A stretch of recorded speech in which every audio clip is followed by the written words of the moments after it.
Well, I just got a little workout because it's not real long till showtime, and I forgot my dress cap in the van, so I had to run out into the cold and scouring winds to retrieve it. Mainly just because this is no good for cold and scouring winds. I'm 3 floors down from the stage, I think, at the Howdy Art Center.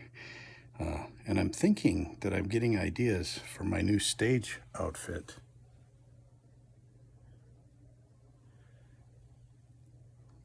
Think of that in a leotard.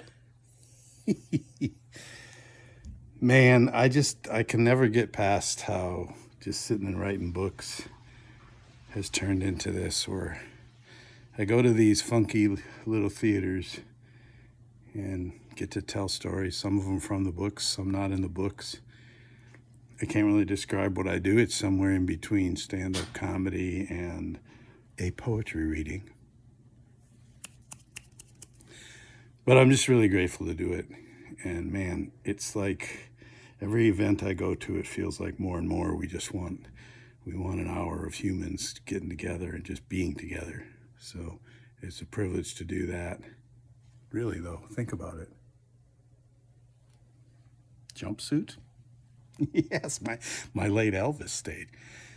Anyways, the only little bit of business I'll take care of right here, right now, is just to say, if you can, go to sneezingcow.com.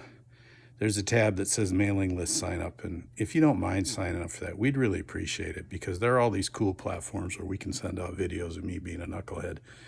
But the fact is, they change, they disappear. We don't really have control over them.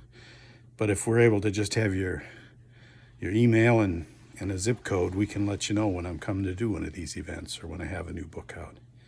And that's how our little family makes a living. So we appreciate it. Anyways, gotta get stuff for the show. Yeah. Seriously, think about it.